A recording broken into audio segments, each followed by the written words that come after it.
Thank you very much. Thank you. I appreciate your passion. I share your anger. The atrocities that we've seen are just inhuman, unbelievable. And the hearts and minds of the American people have been filled with heartbreak and, frankly, righteous anger for our friends and our allies, the people of Israel. The terrorist attacks on innocent children, women, and men were disgusting. But as you said, it wasn't just attacks. It included the beheading of babies. I can't think of something more vile, disgusting, and heartbreaking at the same time than thinking about the devastation brought not just to our ally, but to our friend, Israel.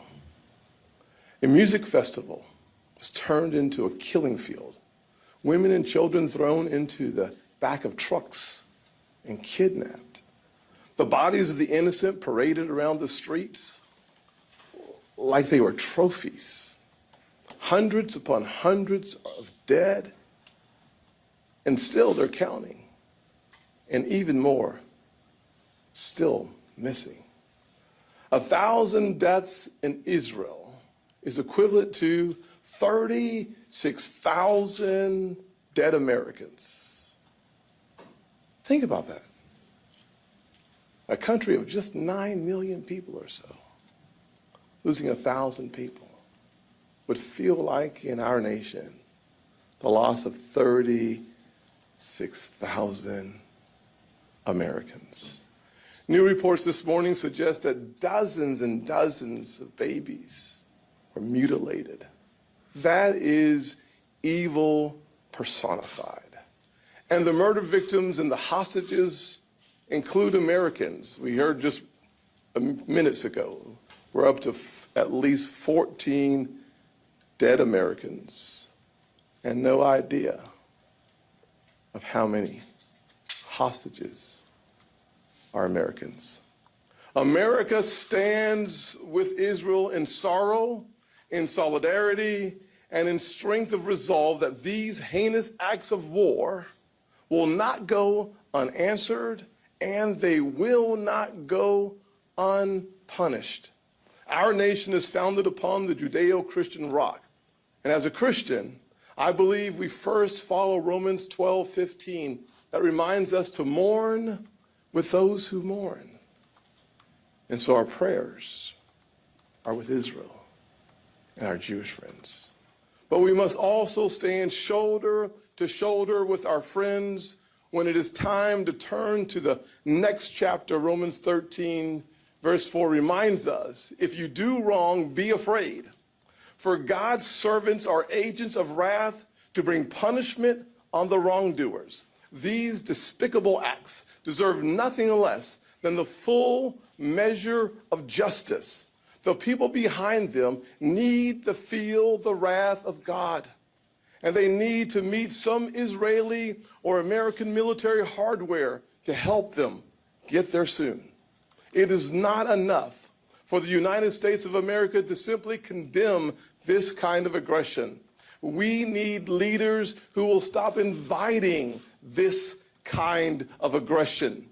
President Obama's own defense secretary famously said that Joe Biden was on the wrong side of every major question in foreign policy and national security for the last 40 years. So tragically, it is no surprise that President Biden's term has been a disaster for our security, our vital interests, and our allies, particularly in the Middle East. Every time they have chosen weakness and appeasement, every time America has been passive, it has sent the most dangerous signal to bad actors all over the world. American hesitation American weakness smells like one thing to bad actors. It smells like blood in the water. Look at President Biden's humiliating surrender in Afghanistan. It cost 13 American soldiers their lives. It cost us our credibility and deterrence. It signaled to terrorists that with a little bit of effort, this administration will allow the United States to be outfought, outsmarted, and outlasted. Look at Biden telling Putin just before he invaded Ukraine that a minor incursion might not be so bad. Time after time, Joe Biden has revealed a lack of backbone, and it is costing us in dear lives.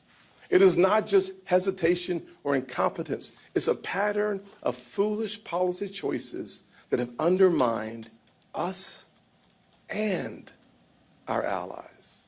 The last time Joe Biden was part of an administration, he and President Obama sent pallets of cash to Iran, rewarding Tehran while supporting terrorism and pursuing nuclear weapons. Republicans shouted from the rooftops that Iran's terrorist proxies, including Hamas and Hezbollah, were going to reap part of the windfall. But the left wanted so desperately to cozy up to Iran. They didn't care how much American money ended up in the pockets of Israel's enemies.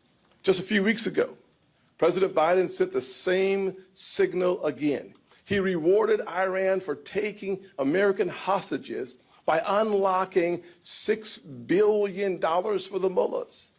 The administration swears the money can only be spent for humanitarian needs. But how naive can you be? Money is fungible. We just gave a terrorist-supporting regime billions of dollars and room in their budget. The president of Iran came right out and said they'll spend the money however they want, whenever they want, on whatever they want. And it's not just Joe Biden's weakness and appeasement towards Iran. This administration has also found other ways to create daylight between us and Israel. Joe Biden has interfered in Israeli domestic politics and tried to weaken Prime Minister Benjamin Netanyahu. He slow-walked inviting him to the White House and practically made him beg for that invitation while the world sat back and watched. As if Israel is somehow a second-class ally that Joe Biden is stuck with. And the thugs and the killers, they took notice. Even after these historic attacks, the Biden administration's newly established Office of Palestinian Affairs published a statement that tried to tie Israel's hands by saying, and I quote, "All sides should refrain from further action." They had to delete the post after so much backlash. Lord have mercy. There is no both sides. There is no moral equivalency. We're talking about terrorists killing innocent people. There is right and there is wrong. It's black and white. And there should be no doubt where our loyalties as a nation lie. We have seen the face of evil. The President of the United States has a moral duty to lead with strength and clarity. So while Hamas carried out these attacks, Joe Biden has blood on his hands. His weakness invited the attack. His cash giveaways to Iran helped fund terrorism. And after the attack, his administration suggested that Israel just stand down. It's a disgrace. We need a president who is loyal to our allies, yet lethal to our adversaries, because weakness has never purchased peace. Being passive is a provocation. President Reagan once said, of the 4 wars in his lifetime, none came about because America was too strong. Safety takes readiness and resolve. Security requires strength. So why have 2 consecutive Democrat administrations behaved this way? Republicans won historic victories of the Abraham Accords and brought Israel and the Arab world closer together. Why did the Biden Democrats waste no time reversing that progress and disrespecting our ally? The answer is simple, but it's disturbing. The far left in this country has become incredibly hostile to the state of Israel. The most extreme statements have become a daily routine. They even dabble openly in anti-Semitism. But President Biden will not stand up to them because he cares more about political power. This past weekend, Congresswoman Cori Bush put out a statement suggesting the Palestinians are equal victims and calling Israel a military occupation and apartheid. Her colleague Omar has a history of anti-Israel statements that have been so offensive and so anti-Semitic that even House Democrats and Nancy Pelosi had to rebuke her. Their fellow squad member, AOC, has said supporting Israel means taking the side of occupation. The friend, Congresswoman Jayapal, has copy-pasted Hamas propaganda to call Israel racist. And this past week, Congresswoman Tlaib went full-on victim blaming. She said Israel is apartheid and responsible for the cycle of violence. She said Israel is responsible for the cycle of violence. Let that just soak in for a minute. The ones being attacked, the ones being devastated, the ones hearing and feeling the power and the pain of 4,500 rockets are somehow the ones responsible for the violence. As we speak, she continues to fly the Palestinian flag in the taxpayer-funded hallway outside of her office. These same people support the anti-Semitic BDS. BDS, for those who may not be familiar with it, is a movement that calls for economic warfare against Israel through boycotts and sanctions simply because the Jewish state dares to exist.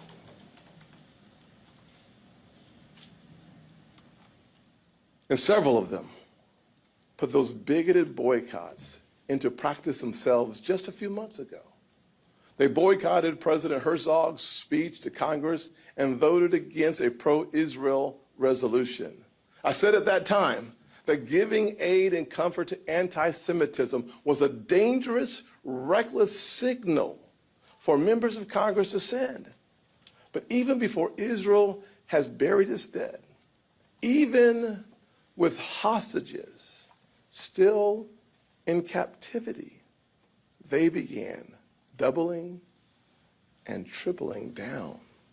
More toxic rhetoric, more victim blaming, more fake moral equivalence between good and evil. President Biden and other progressives pretend they're different. And I really wish that they were. I wish that they were respectable. I wish they were moderate. I wish they were grown-ups. But their actions tell a very different story. Because it seems like, it feels like, and the evidence points to, their priority is power. Neither Hakeem Jeffries or Chuck Schumer or Joe Biden or Kamala Harris have said a single word this past week to repudiate the insane, reckless reactions to the attacks from their own side. We've seen the DSA socialists and far-left activists pour into the streets of New York and Chicago to praise the terrorists and insult Israel. Mass demonstrations taking the terrorist side. And radical student groups at our elite universities are putting out despicable statements taking the side of the killers. We are talking about Americans celebrating terrorism, celebrating the killings and the kidnappings, calling for the eradication of Israel from the river to the sea. These are the same groups that put the squad in Congress, the same people who decide Democrat primary elections.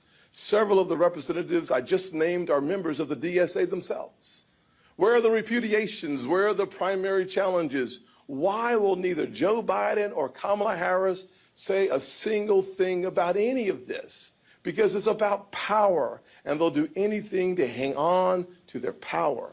They will weaponize race and class here at home.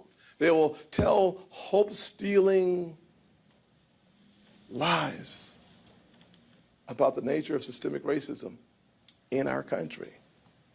They call America an evil country, and they give aid and comfort to extremists who are not just anti-Israel, anti-Semitic. Radical liberals are choosing their own political power over peace.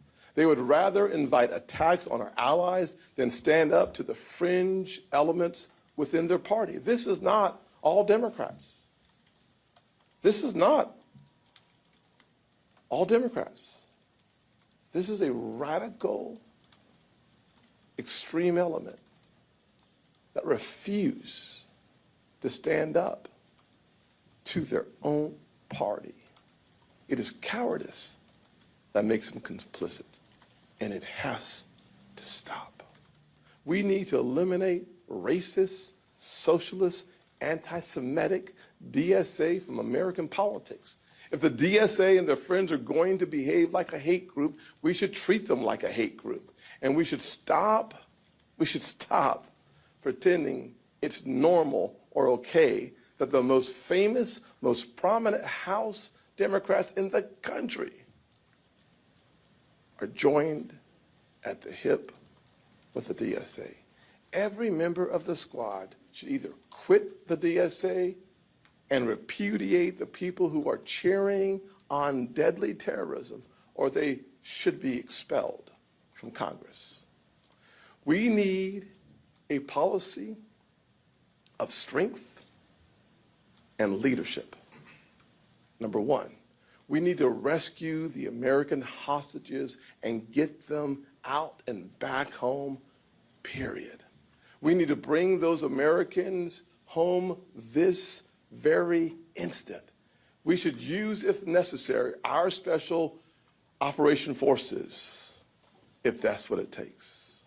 And the president needs to stop hosting White House barbecues, and picnics, and putting a lid at lunchtime until our fellow citizens are safe. We need a commander-in-chief who will put the world on notice with a policy that is very, very simple. If you take an American life, it will cost you yours.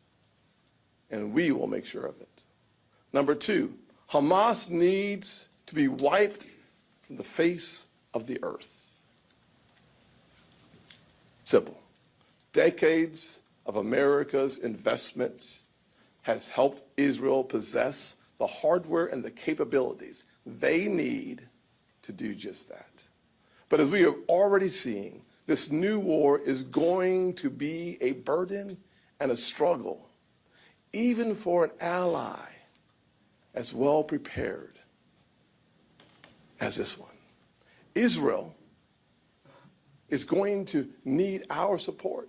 They're going to need our help. They're going to need our cooperation, and they are going to need our ammo. And when I'm in the Oval Office, if Israel finds itself needing anything, one phone call to my White House is all it will take. When America's allies need to reload, the arsenal of democracy has to be stocked and ready. When I'm president, we will never send out pathetic and weak statements trying to stop our allies from responding when they're attacked. My Secretary of State will not publicly call for a premature ceasefire and then have to delete the tweet. The only words out of the president's mouth and President Biden's mouth should be, how can we help?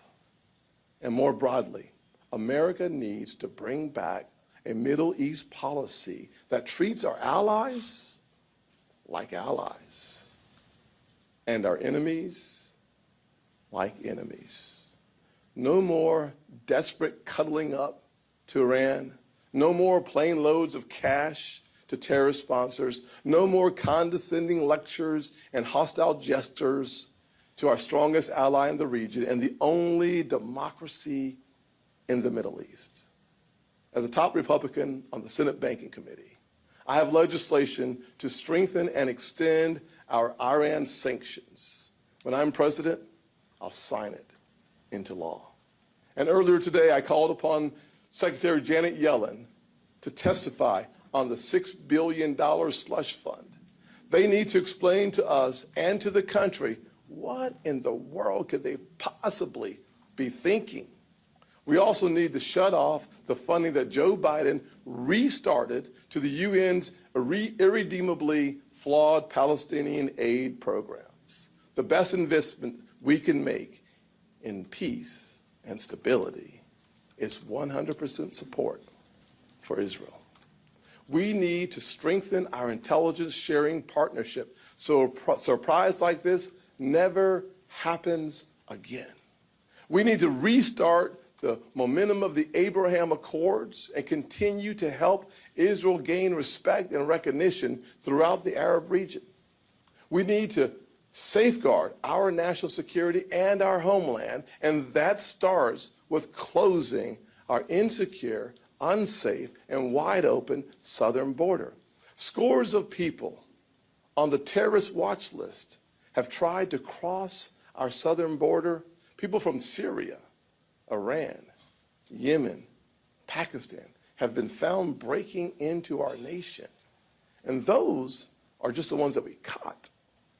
We need to regain the high ground with a president who is strong, not a president who's asleep at the wheel, not a president who will tolerate extremists and anti-Semites to protect his own power.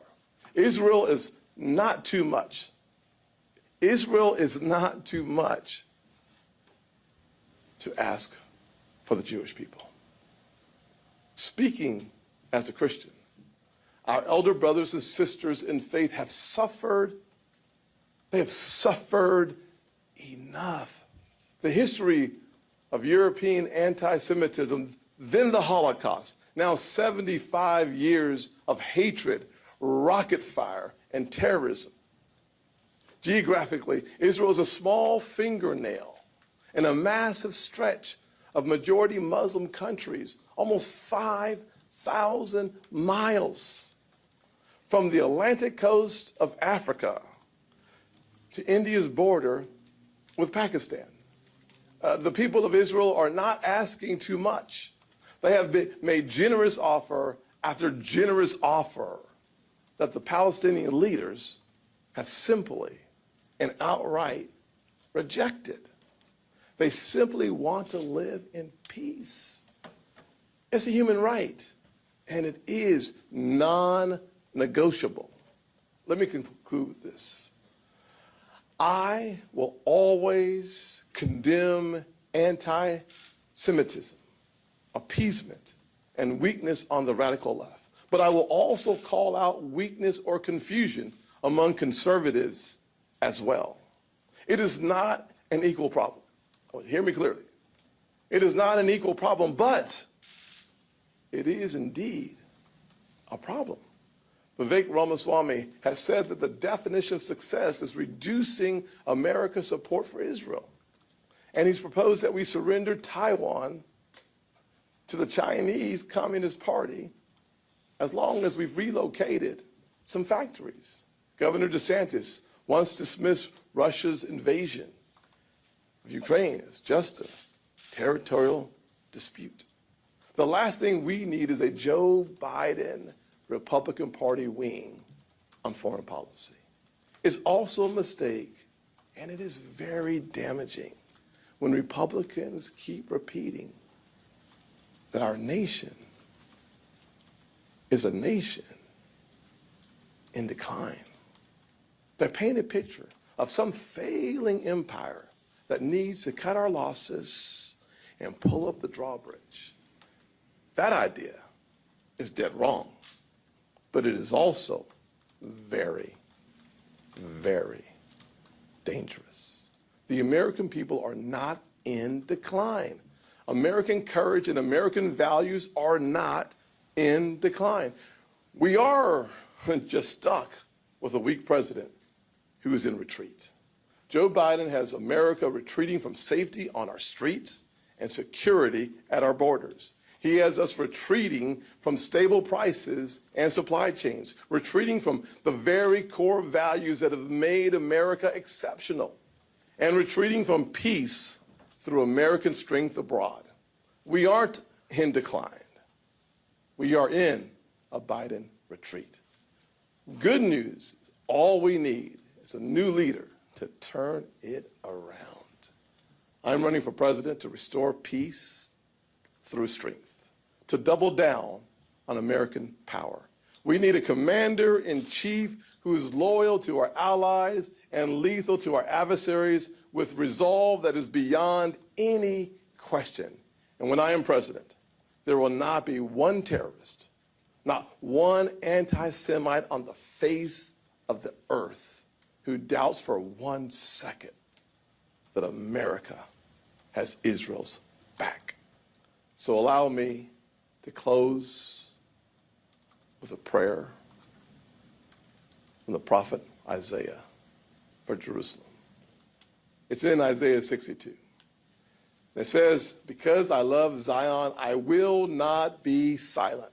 Because my heart yearns for Jerusalem, I cannot remain silent. I will not stop praying for her until her righteousness shines like the dawn and her salvation blazes like a burning torch. May the Lord hold you in his hand for all to see, a splendid crown in the hand of God. May God's mercy comfort Israel today. May God's justice protect Israel tomorrow. And may God bless the United States of America. Thank you. Hello. Hello. Thank you, Senator. Yes, sir. I think they know all our secrets here already. I'll tell you what, yes. I think clearly. So I would characterize your remarks. I was thinking about what your philosophy is, and I wrote here at the top, peace through strength. That's what I heard. Yes. Is that a fair characterization of your Very fair. view of foreign policy? Absolutely. So important. Tell us how you came to it.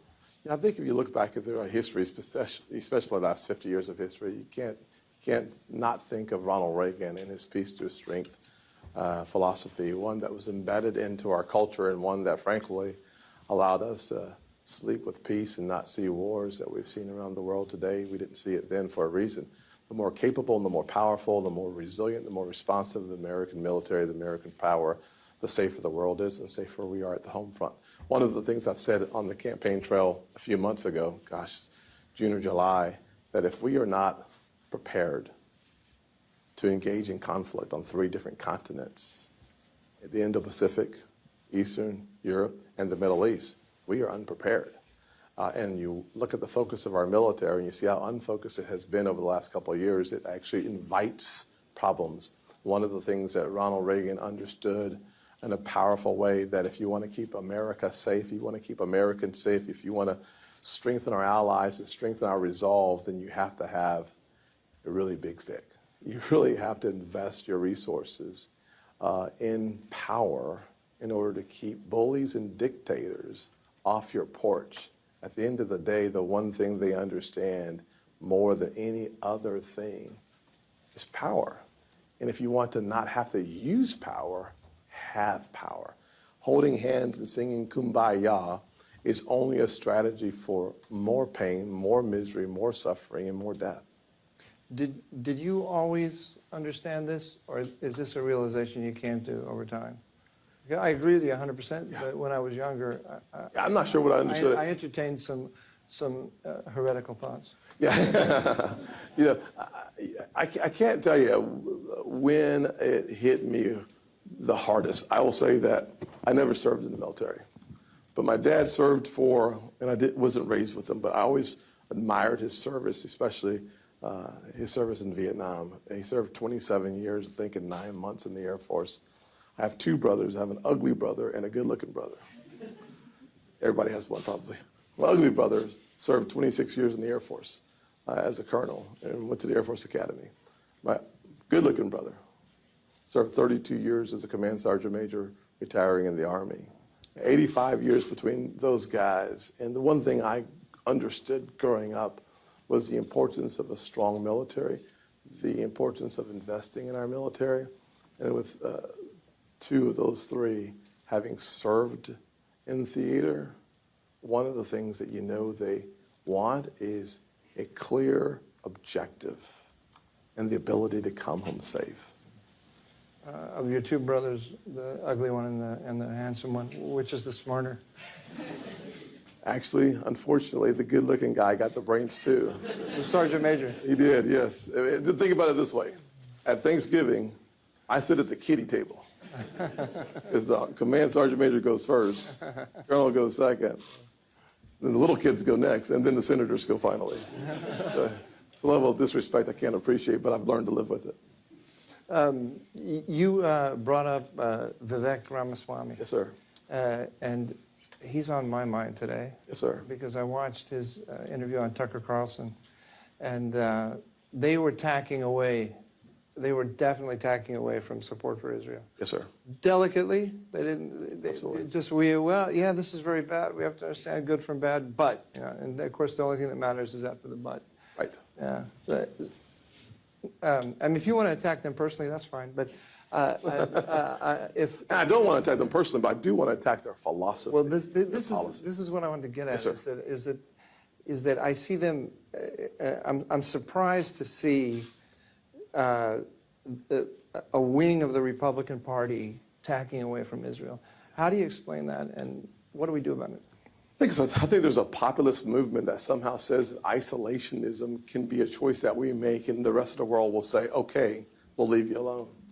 They've forgotten the philosophy of a little Satan and a big Satan. They've forgotten world history, that America, all good will be attacked, and not to think so is to be naive. So the best way to make sure that you're not attacked is to be as prepared as humanly possible. And then, if you are attacked, overwhelming force so that your enemies no longer exist and can't do it again. And what I see in some of these folks is this theory that you can sing Kumbaya. If you just give people what they want, it's going to be okay. I've never figured out how giving a bully what they want stops a bully from wanting more. It's like the old saying, if you give a mouse a cookie, they're going to want a cup of milk. It's just true. Did you just make that saying up? I never heard that saying. Yeah, typically they use mice and cheese. I decided to go to chocolate chip cookies and the aroma, but I didn't make it up with somebody else's. But the fact of the matter is, it is fascinating, i.e. frustrating, that there are people who really believe that if we just disengage. I know I spent several years in the Ivy League, so I did a PhD on this. So you understand it better than I. What smart people or educated people believe in. Unbelievable. Yeah. I will tell you, I grew up in tough neighborhoods. My friends, unfortunately, some were shot, some were buried, and some were locked up.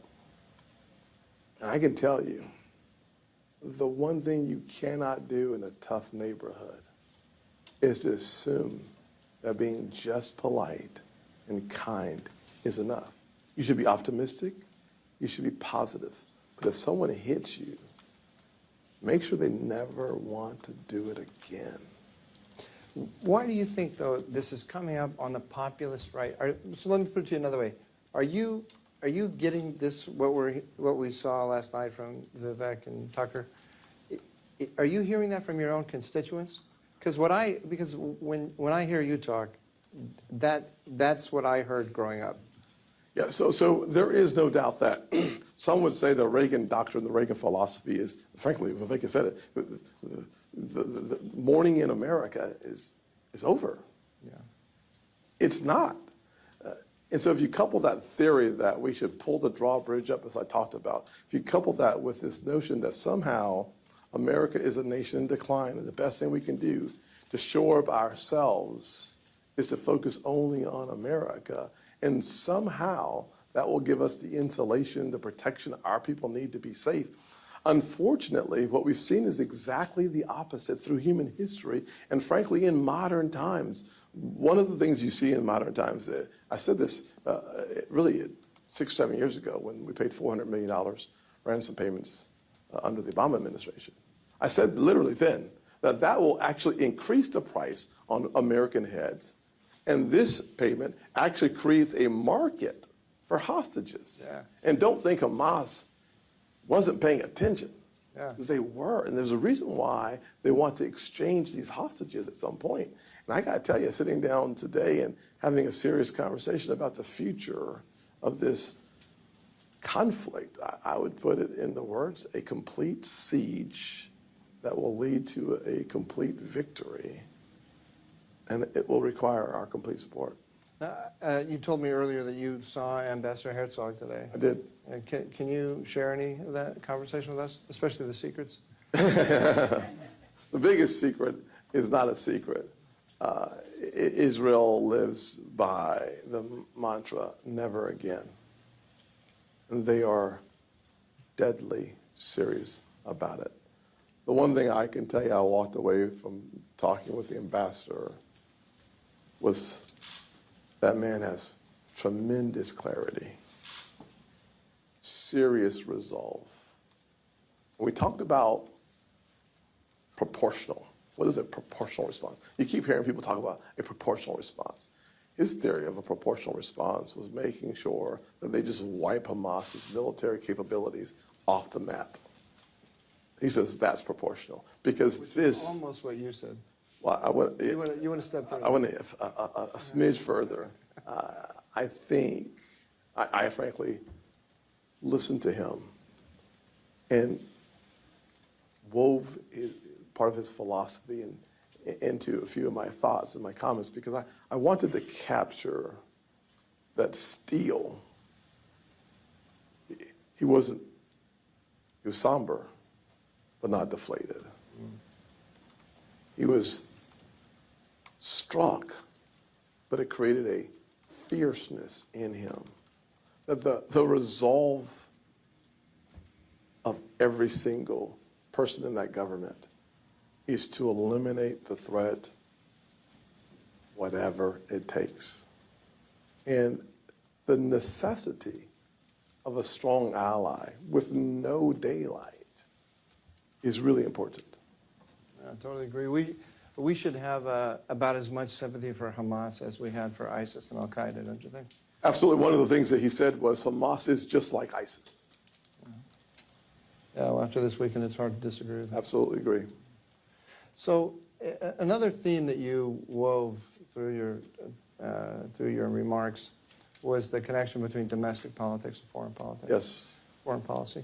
I found it interesting that Israel is really right in the intersection between the two. Absolutely. Have you always felt that, or is that, again, something that you came to? I think from a global perspective, that has been an evolution. I've felt that way domestically because I've seen the strength of, our first weapon in conflict against our adversaries is really a strong economy. The stronger your economy, the more flexibility, the more opportunity you have to also avoid conflict if you have a really big stick.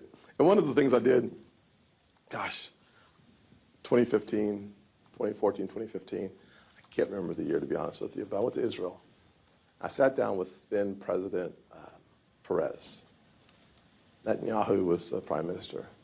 And I sat with just one other member and a few staff members for about 2 hours listening to this incredibly powerful, really amazing historian, brilliant mind, and tactician talk about the importance of making sure that as far as he could, he wanted to make Israel and the Jewish people indispensable in the Middle East. He felt like while Bibi is creating the type of military and the military response, he had an opportunity to hopefully create an economic engine, a technology wonder that everyone in the Middle East, the 400 million, I think he said, Muslims would see Israel as the epicenter of technology, incredibly indispensable and necessary, that he would create a defense system, but not with brick and mortar, but out of necessity. And he felt like if he could do that, he could create the kind of panacea that did not require the elimination of people, because he felt like there was an equilibrium in the country. And that really helped accelerate my global view of the importance of economic resourcefulness and technological advancement and scientific discovery as a key component of one's defense system, particularly component. Not the only one. You cannot have that without the peace and strength. Though, it looks like they went a little bit too far. Well, I can't say. And we're doing the same thing, I think. I do think that we should be very careful as Americans. And this is where the isolationists really get under my skin a little bit. I think we should be very careful to assume that our greatness comes from our money, that a good economy is all it takes to keep peace. That's not the case. And one of the things that he said even then was, it's the strength and the firepower and the willingness to use it of Prime Minister Netanyahu that allowed for the prosperity and the success of the technological advancements that they had and were developing. I say to all of us here that depending purely on our economic wherewithal is a weak strategy. But not thinking about it from a primary perspective is also a weak strategy. Coupling that with a powerful military, the most powerful force on earth, is a fantastic strategy that most likely allows us not to engage our military. Think about the fact that we as a nation, we've never seen a competitor that is economically on our same page. It's one of the reasons why so many of us are paying really close attention to China, because the Chinese Communist Party is about 90% economically where we are. We've never seen someone closer than 60%. And so the economic reality that now exists puts us in a different position, in a different posture, and it requires us to be very careful on things like intellectual property, because if it's exported or stolen from us to be used to compete against us, that causes the kind of consternation that is problematic. If you watch the expansion of the Chinese military and their nuclear state, their goal is to have a multiple of 5 times the nuclear weapons, I think, by 2035. So they see where we are, and they're accelerating. Their vessels, they're growing exponentially fast. Now, good news is our quality is superior, but their numbers are problematic. And then, frankly, you take into consideration their next generation jets and AI, couple that with hypersonic technology and weapons, when I was on the Senate Armed Services Committee, the one thing that came out very clearly was, I forgot the name, but the Assistant Secretary said, if we can't see it, we can't stop it. We are not yet ready for the hypersonic conversation. The good news is we've made a lot of progress since 2018.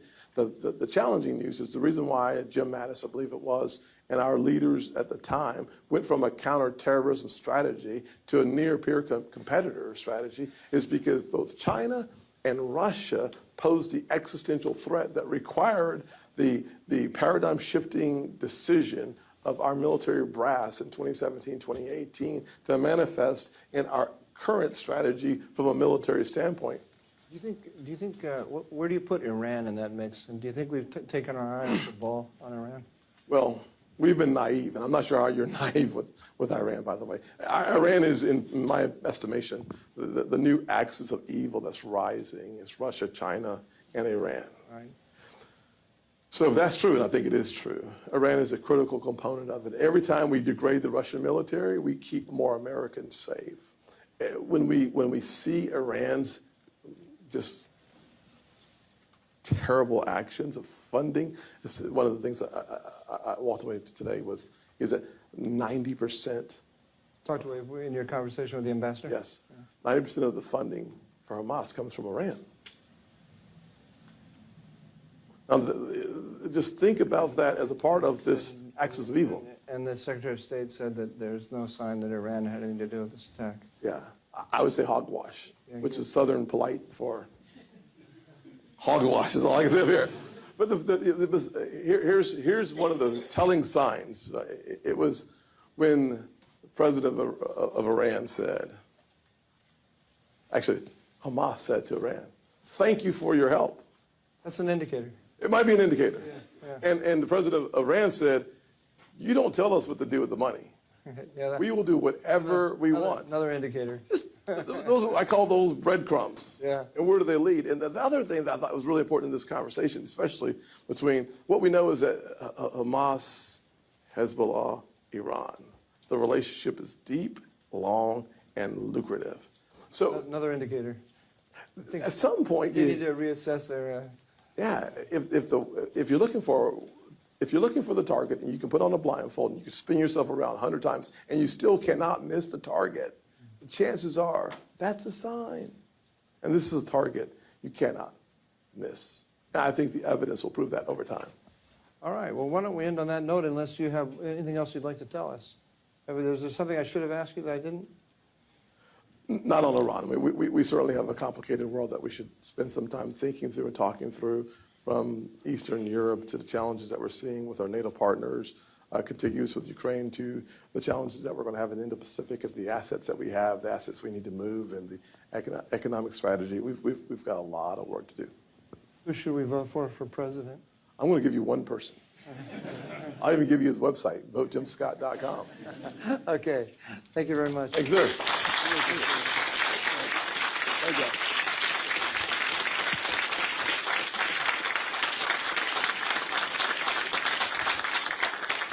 Thank you, sir. Thank you.